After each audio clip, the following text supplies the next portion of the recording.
is the Man in Black.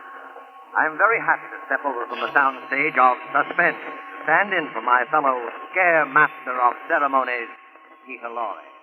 Mr. Lorre had to attend a special conclave of the International Association of Witches, Goons, and Creeps, of which he is a charter member. So I am here in his place, opening the doors of the Mystery Playhouse.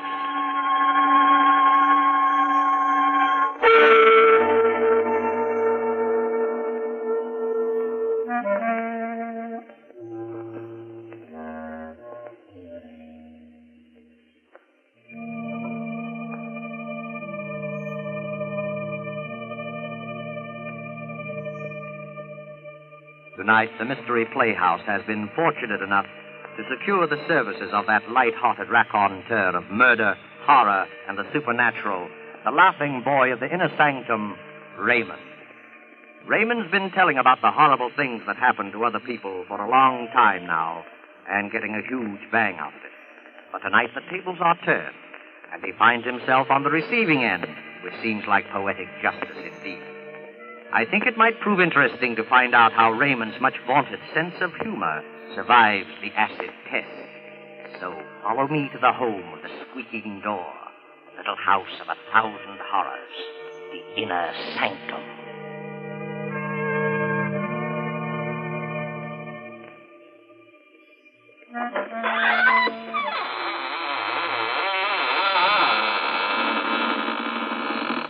Good evening, friends. This is your host, Raymond. Welcome to the squeaking door of the inner sanctum. For those of you who write in to find out why our door squeaks so much, I guess now is as good time as any to explain that the hinges are rusty with dried blood. Through that door pass the most beautiful ghouls in the world. Won't you come in?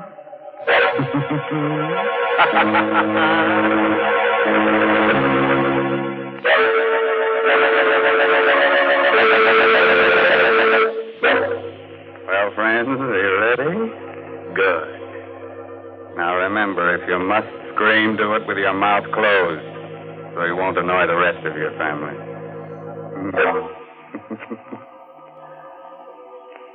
You know, you don't need dark old houses or murky graveyards to feel the chilly presence of beings from the other world.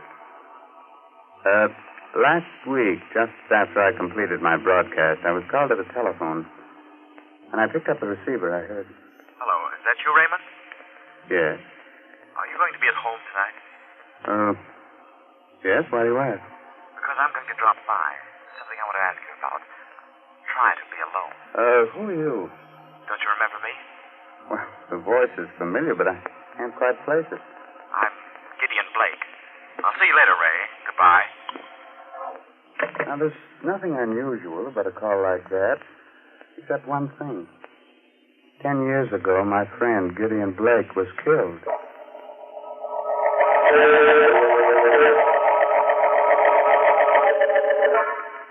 I was sure that call was some joke.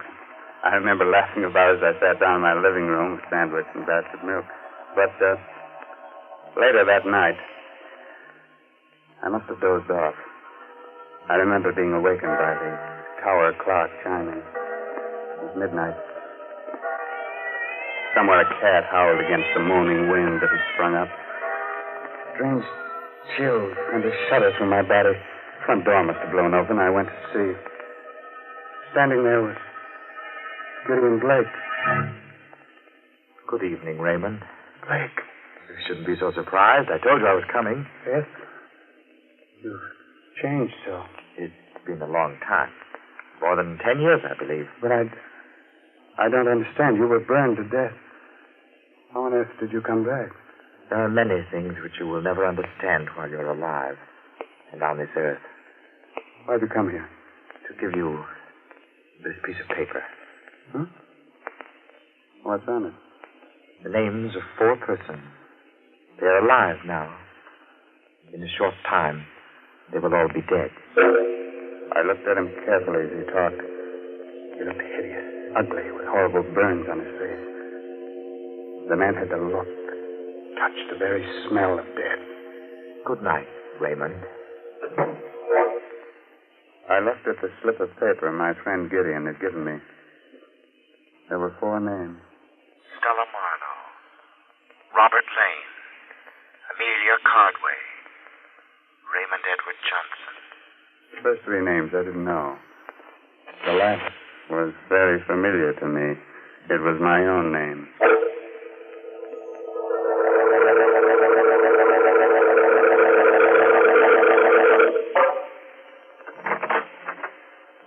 Oh, hello, Raymond. Sit down. Thanks, Inspector Doyle. Cigar? No, thanks. What about that piece of paper I gave you? How'd you get it? I told you. Look, I'm a cop, Raymond. When I believe a story like that one, you can call the little men in the white coat. Oh. No, I'm sorry I bothered you, Inspector. Let's forget it. I can't forget it. Why? Because Blake wrote that note. Are you sure? We checked the handwriting. It's his. So are the fingerprints we found on it. How do you figure it? I don't yet. I am waiting for you I to told tell you me. everything. Hey, wait a minute. Maybe Blake's really alive. He got burned to death 10 years ago. Are you sure? Positive. We checked every angle of his death at that time because we thought he might have been murdered. Murdered?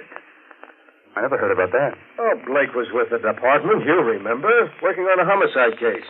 The Laura Wilcox case, you remember? Vaguely. We figured someone might have polished him off, but nobody did. It was an accident. Was this Wilcox murder ever solved? Well, no. Maybe those names I gave you have something to do with the Wilcox case. Why don't you check them? I did. None of your names figure. These people never heard of the Wilcox murder. Hey, Inspector, Yeah, what do you want, Gibson? weren't you interested in some information about a dame named Stella Marlowe? Yeah. She was the first name on that list you gave me, Ray. Hmm. What about her? I just came through on the ticker. Stella Marlowe was found dead. Murdered.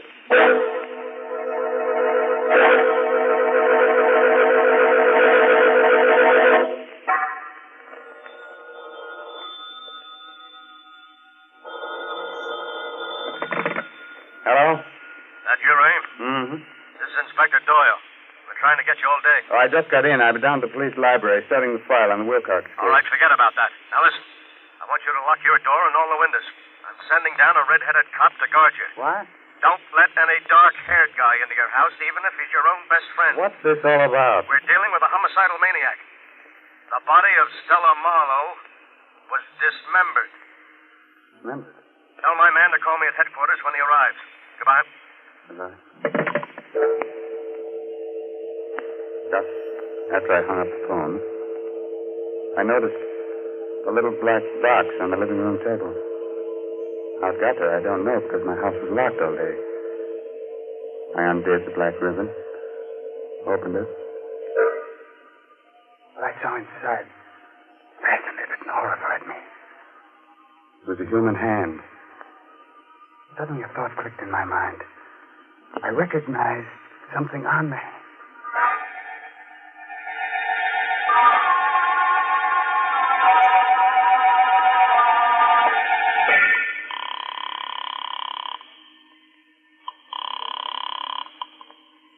Hello, Inspector Doyle speaking. Inspector, this is Ray Johnson. Yeah, what is it? Did you ever find out what happened to Stella Wilcox? Huh? She's the stepdaughter of the murdered Laura Wilcox. Why do you want to know? Well, she was suspected of the murder for a time. Listen, will you drop that angle? Will you just answer 1 or 2 questions? Did the killer dismember the whole body in the Stella Marlowe murder? Just the hands. Fine. Did she have on a large diamond ring, the 3rd finger on the left hand? Yes. Her friends say she wore it all the time, but how do you... I've got it here. Someone sent me a hand with a ring on it. What?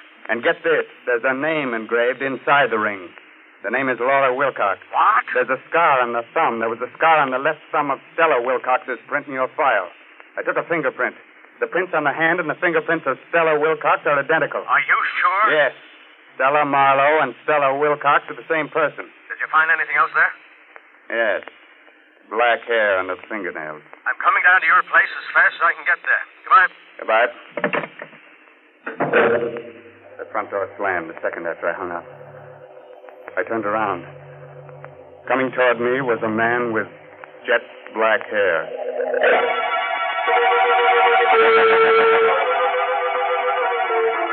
You know, I can face sudden, horrible death when it happens to other people, but when it happened to me, Well, the man with the jet black hair looked quietly at me and said, I'm Robert Lane. You're Raymond Edward Johnson, I believe? yes. Inspector Doyle spoke to me about you. Now, sit down. What do you make of all this? I don't know what to make of it. You heard what happened to Stella Marlowe? Yes. Did you know that's not her real name? Yes, she was the stepdaughter of Laura Wilcox, but I do know. I think I know more about this than you imagine. Is your name really Robert Lane? Why? There was a chauffeur in the Wilcox home, a man named Lowry. I wonder if... There's no harm in telling you now. Yeah, I'm that chauffeur. And Amelia Cardway? She was Mrs. Wilcox's maid. You know, Johnson, the murder of Stella didn't come exactly as a surprise to me. Why? She poisoned her stepmother with the help of the maid, Amelia Cardway. But why am I involved in all this? Let's not fool each other. Somehow you discovered that Stella murdered her stepmother. But after 10 years, you can't dig up any evidence, and you know it. So you invent this wild story about Gideon Blake. Just the right sort of psychological scare to frighten the two women into making a move that'll give them away. Very clever. Just a moment. What color is the hair of Amelia Cardway? Blonde. Pretty shade of blonde, in fact. Very attractive girl 10 years ago. Oh, what's in the box? I advise you not to look. I rarely follow the advice of other people. Oh. Where'd you get this? Someone left it here this evening. That ring. Old Lady Wilcox gave that to Stella on her 18th birthday. That's the hand of Stella. I understand why you asked about the hair, Johnson. That hair under the fingernails is black, just like mine. Mm-hmm. I wouldn't be surprised if an analysis showed that it was mine. And you killed it. The point is that I don't intend to give up my life to amuse you and your little crime hobby. What do you mean? You're going to learn about crime, Raymond, through a direct personal experience. I'm going to kill you. Let go of me,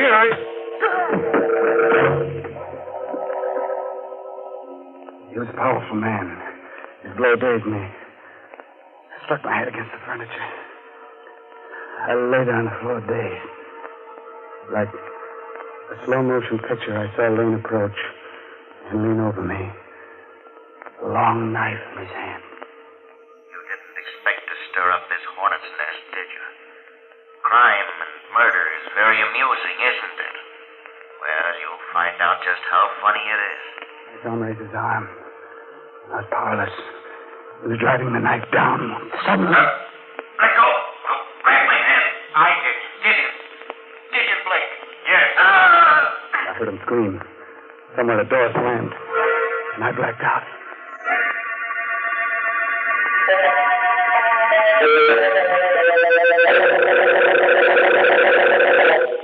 Here, get up, right? There you are. You're okay now. Come on, get up. Inspector Doyle. Hey, what happened here? We found you on the floor, out like a light. It was Lane, the Wilcox chauffeur. He tried to kill me.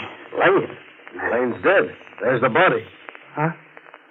Did you kill him, Ray? No. Where does Amelia Cardway live? A few miles from here. Why? We've got to get over there right away.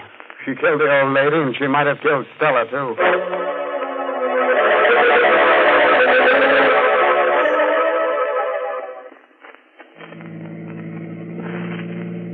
I don't see how Amelia Cardway could have done it. Maybe you'll tell me next that Gideon Blake did it. I don't know. Gideon Blake didn't have a hair on his head. Besides, he's dead. I never arrest a dead man for the crime of murder. You can't get confessions on him. Perhaps Lane did go to see Stella shortly before she was killed. They were all in this together. Yeah? They told you they didn't know each other to protect themselves. Now, that still doesn't explain how the hand got to your place, or why Gideon Blake came back from the dead, or why we found those black hairs under the fingernails. I've got an idea about the hand. Yeah? I think it was dismembered so that you would never know that Stella Marlowe was Stella Wilcox. Huh? She changed her appearance, but she couldn't change her fingerprints. Well, then, who left it at your place, and why? And why should you be on the murder list? Don't remind me of that, please. Well, here's Amelia Cardway's cottage. Maybe we'll get some of the answers here. Come on. What? Inspector. Help! You hear that? Yeah. Come on, follow me, Ray. Inspector Doyle had his gun out and was running into the house. I followed a few steps behind. In a moment, I was in the living room. Doyle was standing there. Well, what happened? Why did you scream for help? In an old chair sat what was once an attractive woman. The blonde hair was streaked with gray, but the face was a mask of terror. I recognized her from the picture in the police file. It was the former maid of Laura Wilcox, Amelia Conway.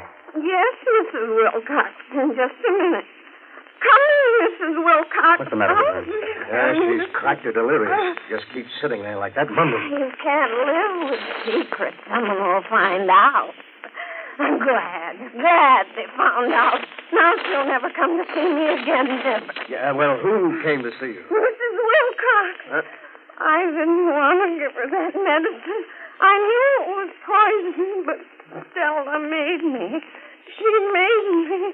And so did he, the chauffeur. Getting out of the chair, Inspector. Look, there's a knife in her back. Miss Cardwell. There she is, at the top of the stairs. Mrs. Wilcox. Where? At the top of the stairs, Inspector. Look, it's Laura Wilcox. I'll tell everything, Mrs. Wilcox. We were all in on it together. Stella, the chauffeur, and me. I didn't want to do it. Forgive me. I'm going upstairs. You look after Ray. The moment he reached the bottom steps, Mrs. Wilcox disappeared. I stooped over the Cardwell woman. She was dead. A burst of pistol fire came from the upstairs part of the house. A moment later, Inspector Doyle came tumbling down the stairs, the gun still in his hand. He was unconscious. I looked up. At the top of the stairs stood Mrs. Laura Wilcox. She said nothing, but calmly came down, holding the poker she had struck the inspector with. She bent down, took out the knife from the body of the dead Amelia Cardwell. I was too startled, too frightened to move. Suddenly the woman took off her hat, her wig, and there stood Gideon Blake. You'd better go now, Raymond. I don't understand that disguise. Look there. The entrance to the dining room. Fire. Yes. Fire. You'd best leave at once. Those flames are spreading rapidly. Take Inspector Doyle with you. Blake, hurry. Yours is the last name on my list, you know. He didn't have to say any more. I dragged the inspector through the door. Gideon Blake turned, smiled at me, and walked directly into the flames. That was the last I ever saw of him.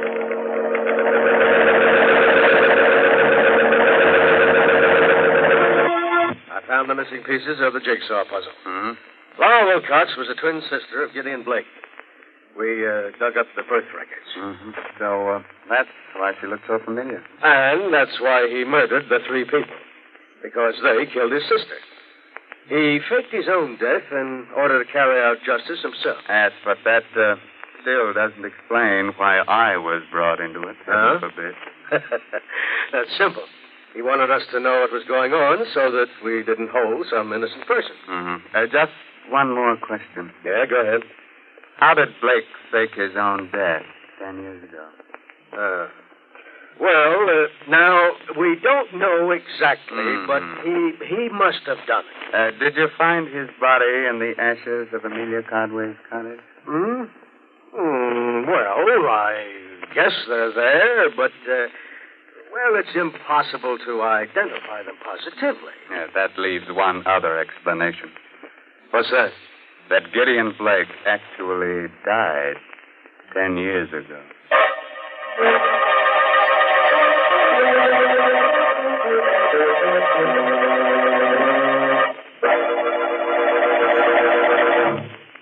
A word of advice, naturally.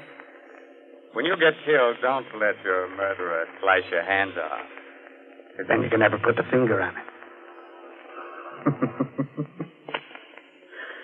Good night. Pleasant dreams.